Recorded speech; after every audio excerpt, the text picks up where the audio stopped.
Welcome back to episode 2 of Black Women in Corporate America.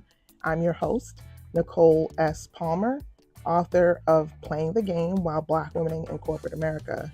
If you're new here, I'm really glad you're here. I'm glad you found this space. If you're a returning listener, thank you for sticking it out with me on this journey. So today, I want to take you back into time a little bit on a little bit of a flashback, if you will, about my whole realization of playing the game. I didn't always know I was playing the game. I learned actually through someone else, and I want to revisit that a little bit and talk through that. I can boil it down to one comment from a colleague of mine that, looking back as I think about it, I realized it was dripping very heavy on sarcasm, but at the time, it didn't really strike me until they'd said it more than once, multiple times, and then it started to sink in. This is not meant as a compliment. And the comment that was made was simply this: "You're not like me. You play the game really well." And at the time, when this was shared with me, we were having conversations around some of the challenges that they were experiencing in the workplace. We both reported to the same individual, but we had very different experiences. Both of us were Black women, but she had a different experience than what I was having, reporting to the same supervisor. And I was trying to help her work through some of those challenges. At least I called myself trying to be helpful by giving her some pointers, giving her some suggestions based on what I thought worked and what I thought made sense. And she wasn't really trying to hear what I was saying at the time. And it took me a minute to let that sink in and understand that she didn't think that what I was suggesting would work for her because our experiences were very different. Now, granted, to some level she was right, but they weren't different because there was favoritism, because that wasn't the case. They were different because I moved a little differently. And I'm not saying this is a knock, it's just that when you've been in corporate America for a minute, you start figuring some things out, at least you should. But to be honest, I didn't really think about how I was moving as game strategy until she really put it in my face. I've heard the term before, but it wasn't until that specific moment where she looked at me from her vantage point and said, "You play the game well." And it took me a minute to really sit with it and say, maybe I need to explore that. Now, if you read my book, you know that I talk about how I entered corporate America, how I got my start, and where I got my start. And although I didn't really understand the concept of the game while I was more than a decade into my corporate career, that was it was situational is what I would say, in the sense that when I started my corporate career, if you want to know when and all the story behind it, you're going to have to get the book. But when I started my corporate career, I had some unexpected advantages that the average person, let alone a Black woman, doesn't have. And the reason I had the advantage wasn't because I was being phony or fake or kissing up to my supervisor. It was because I was fortunate to work for a supervisor who was all about promoting and advancing the right individual, not the favorite, not the preferred, but the right individual. And that worked to my advantage for the start of my career. But it also gave me a little bit of maybe naive is the term I'm looking for. It gave me a bit of a naive perspective as to what I thought corporate America was, because it made me believe in the beginning that it was based on merit. It was based on skill. And I believe that if I was skilled, if I was the most skilled, if I was the most qualified, I would obviously be the one to get the position. I learned that wasn't the case, but it wasn't as in my face until that encounter when I was sharing what I thought were some really good pointers with my coworker, and they weren't trying to hear it because from their perspective, I had a different experience. So therefore, there's nothing that I could have said that would have helped her situation. Now, I would disagree, and I would disagree because from that point, I went on to have similar experiences to her. And this is why I wrote this book. And yes, I'm plugging it. The podcast is based on the book, so it's only natural. But I say that to say this. I had very similar experiences. I went on to have similar experiences to what my coworker did. And with distance and with being able to step back and replay the tape in my head, and we all do that. We look at a situation where something went a way that we did not expect. And it's only with distance that we can then say, I should have done this instead. And that applies to any part of our lives. We make one decision, we have two, maybe multiple options. We choose one option, and then we discover maybe that wasn't the option I should have selected. And not that there's a right or wrong way, but sometimes there is. Let's be clear about that. But you may find yourself making a decision, and then you look back and say, I know exactly where I went wrong. And I'm a big sports fan, so we'll use some sports metaphors. But all the time you see this happen where on the football field, the players do a drive and there's a call made. A ref throws a flag on the play, or something takes place, or they're challenging a call. What do? They play back the tape. So when you play back the tape, you can easily see, oh, this is where the mistake was. And it doesn't have to be any specific sport, but a high-performing athlete will replay the tape from the game and see, okay, if I had done this over here, this would have been a better outcome. Or here's what I could have done different. Literally replaying the tape. We all know where the origin of that concept comes from. But we replay the tape and we realize, I could have played that differently. So we can see very clearly where they made a mistake or what they could have done differently to improve their game.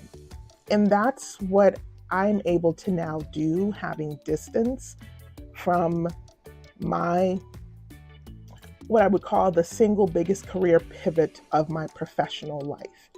And that was when I decided to walk away from a role that I expected to retire from, if I'm being completely honest. And I won't say the role itself, because I did feel like I still had a long way to go in terms of where I saw myself in my career trajectory, but an organization that I expected to retire from. I will say from that perspective, I did believe that. And maybe I believed it for different reasons, but regardless, I did feel like I had a lot to offer. And now, looking back, I can clearly see where those pitfalls were. And I was able to take all of those learnings and pour them into this book that I've now put out into the world. Because I'll be honest with you, and I'm not saying this partly okay, I might be saying this because I did write it, let's be clear. But I've also heard this feedback from others who are reading it, who have read it, who have been in my shoes, or who have seen my journey and the challenges that I faced going through what I went through. And I have been asked, do you think that if you had this book available to you back however many years, would your story have ended the way that it did? And I 100% do not believe that is the case. I 100% wrote this book because it is the book I wish I had when I'd started my career. I would have been happy having this book 2 years ago. to be perfectly honest, because I could have either moved away sooner because I saw those warning signs and because I knew that I wasn't being put in a position to succeed. So I could have made some different decisions. And I'm not here to cry about spilled milk. This is not what this is about. This is not about, oh, shoulda, coulda, wouldas. This is about being very intentional and very candid about the fact that I made some mistakes. And so now I'm going to tie it all back to my original share about this colleague of mine who didn't completely see how those dots connected for her, how my experience could be any benefit to her.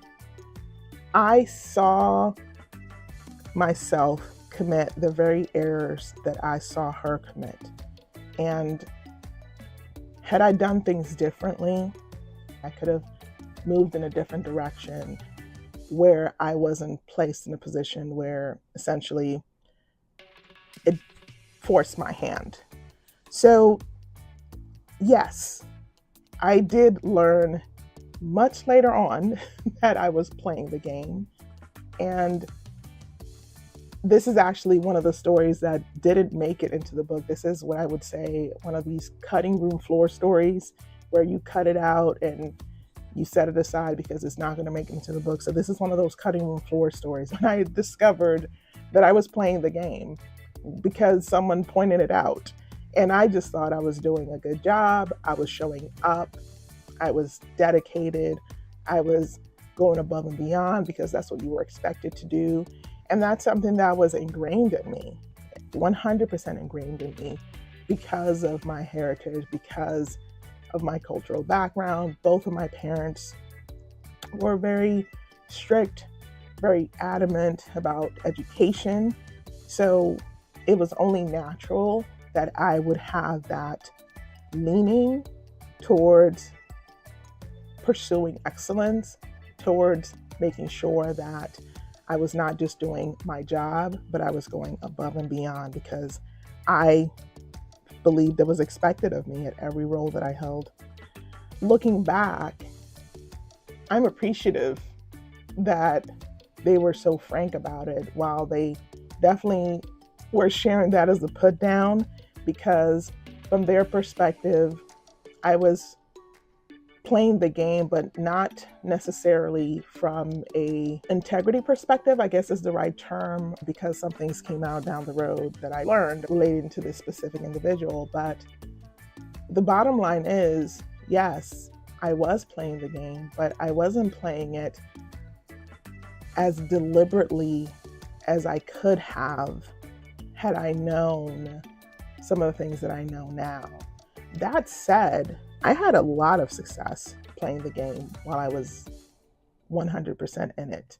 And I say 100% because right now I'm in an interesting point in my career where I'm still very much in corporate America, but I have what I consider where I have a professional detachment from my current role. And I do that by design. I'm there to collect a paycheck, and I'm not there to make friends. I am not there to climb the ladder. I am 100% there to collect a paycheck. And I'm happy about that. And I'm happy about that because I'm working in a field that I enjoy. I am doing what I do for a living, which is edit. And I'm happy about that. I'm happy about the freelance roles that I have that allow me to continue to do that. I'm happy about the clients that I work with. But it's different. And it's different because I am now setting the terms of my engagement with corporate America. And without giving too much away, and I don't think this is actually giving much away, but you have to be very intentional about how you decide to move forward. And I will say that there will be varied opinions. I know this is very early days in terms of the book being out. It hasn't even been a full month yet, believe it or not.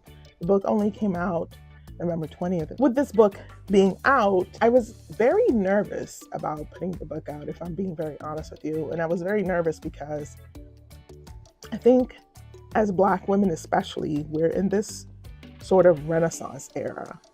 And maybe Renaissance is not even the right term because I don't know that we were ever in this type of period of time where we have said, on the heels of Kamala Harris not being elected as president, we are in this era where we're like, you know what? You go do you, because me, I'm gonna do me. And you worry about yourself, because now it's time for me to worry about myself. I think Rep. Waters, I hope this is the right last name, because sometimes I can be such a forgetful person when it comes to getting names right. But I believe it's Representative Waters that said about reclaiming my time. We are in our reclaiming our time season, and I am all for it. 100% believe that it is all about that. That is also why I'm leaning in so hard into the things that spark joy for me. We are in this era as Black women where it's time to focus on me. And I am 100% for that. And with that also, what I've seen a lot of, and I don't think there's anything wrong with this, I've seen a lot of this idea and this encouragement to not dim our light, to take up space, to be unapologetically ourselves. And I 100% agree with that, depending on the room you're in. And I do talk about that in my book, because I do think it's important.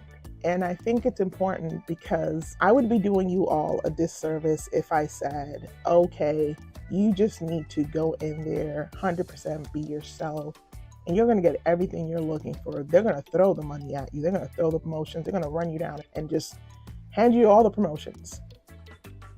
That's not reality. And this is probably one of those things where we're just going to have to agree to disagree. I do believe that, yes, companies do exist that do want you to bring your authentic selves. They are not the norm.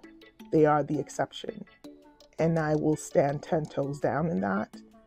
And what I do instead is I don't function in what could be. I function in what is. And the reality is that corporate America was not designed for Black women. So I say that to say that I understand this deeply because I have seen both sides of the same coin. What happens when you bring this person versus the other person to your corporate space? There is a difference. And I will say that I love this idea of bringing your authentic selves in the right context, and certainly not in mixed company. And that's going to be my stance on that. And I'm going to be very honest with you, because I have seen what happens when you do that. I have seen what happens when you are 100% yourself. And I'm not saying you have to go in there being rah, rah, rah. I have been let go from a job for asking a simple question. I promise you. A simple question. And that led to me being dismissed from a role because I dared to ask a very obvious question. I was in a role and I was told that my position description was changing. And I was approached completely out of left field. My boss and HR had an impromptu meeting with me where I was told my position description was going to change to expand my current role because it didn't reflect all of the additional things that they thought it should reflect. And I was, of course, surprised. And so I asked, is this going to include a raise? How does this address the previous issues that I brought to your attention that are areas of concern that have not been addressed?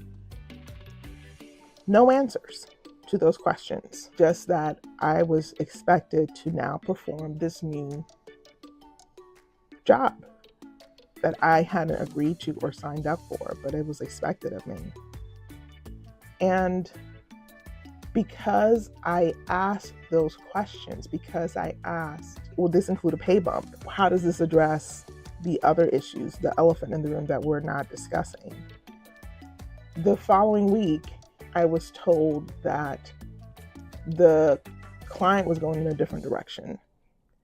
And I didn't have the skill set to meet the direction the client was going in, which was very surprising to me because, as you recall, the very previous week, I was told that my job description was going to change.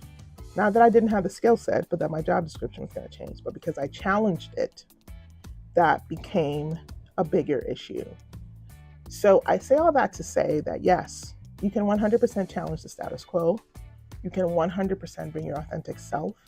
You can 100% take up space, but that comes with consequences. It doesn't make it right. I'm not saying it's fair by any means. I'm just stating what is. And because of that, I have experienced a lot of things that, looking back, if I was more concerned with keeping my paycheck, I would have kept my job. And again, that's a decision you have to make for yourself. What's more important to you? What is what I like to call, what is the hill you're going to die on? What is the thing that's going to be the thing for you that is 100% non-negotiable? And you have to decide what that is. What I have decided for me is that the rest of my life or future, whatever you want to call it, looks very different in that I will no longer concern myself with the nonsense that happens in a corporate setting. That means that I am focused on growing my brand. I am focused on building my empire. That's what I call it. And you have to decide what dreams you're going to pursue. And because I have chosen this, that means I have latitude to actually take a step back and not put myself in the fray. Now, all I'm telling you completely goes against the grain from what I share in the book. And that's by design, because where I am in my journey in Black womaning while in corporate America, because that is really the construct and the concept, I'm in a very different place today than the person who is depicted in Playing the Game while Black womaning in corporate America is not the person that is talking to you today. And that's good. You don't want me to still be in the midst of it, trying to help you figure it out, and we're trying to muddle it through together. On some levels, yeah, I still have some difficult days because I have to remind myself, we're not doing that anymore. We're focused on something different. But I say that to say that I have made some very deliberate moves since writing the book, since going through the journey, that put me in a very different place right now. And if your goal is to play the game and have your 9-to-5 and be happy and grow and advance and climb the ladder because that's what you want for yourself, this book is for you. I know that everyone doesn't want to be an entrepreneur. And I'm not saying that everyone cannot be. I'm saying that everyone doesn't want to be. Not everybody wants to have their own business, and there's nothing wrong with that. Some of us just want to have a corporate job. Some of us just want to excel in that space. And that is 100% perfectly okay. There's nothing wrong with that. And because I know that, I wrote the book with the intent that if that's what you want for you, go do that and go do it well and go exceed expectations and be a boss and grow and further your career. I also want to put this out there, and people will feel how they want to feel about this, but we are in a tough economy right now. And part of what I share, or why I shared it in a book, is because some of this content, yes, it is available, but it is often behind what I would call a paywall. And sure, the book is in some ways a paywall, but not to the extreme of, say, paying $20,000 or $25,000 or whatever the amount is in order to access what I'm sharing with you. And what I've shared in this book, I know it's worth more than $14.99, and that's what the book costs. But I also know how prohibitive access to the content that I'm sharing in this book can be. And so in a lot of ways, I split the difference. Unfortunately, you're not going to be able to come to this podcast and glean every single thing I talk about in the book. We just don't have that kind of time. But you can still glean some good content from here. So what I'm saying to you is the book was 100% a labor of love, a labor of pain, a labor of experience. I can't, unfortunately, give it away. I still need to be able to funnel resources and financing for my dream, for my empire. And I will say something that I say to myself all the time: we spend a lot more on a lot less. And this book has a lot that you can benefit from. And so I do hope you take a chance on the book, but it's okay if you don't. I want you to keep coming back, because not only will I be sharing insights about the book, but about the concept of Black women in corporate America.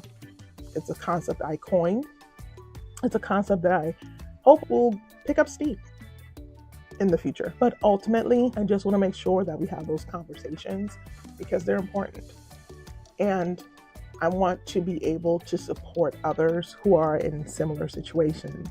I'm right now really thinking about what this could look like in the future, 3 months from now, 6 months from now, 9 months, a year, and really just want to have those conversations, those tough conversations, because I know they're not easy.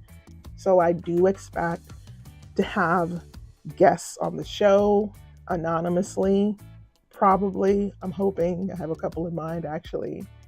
I expect that we'll be able to have those tough conversations that we can't often talk about because the spaces aren't safe or conducive for our safety as Black women.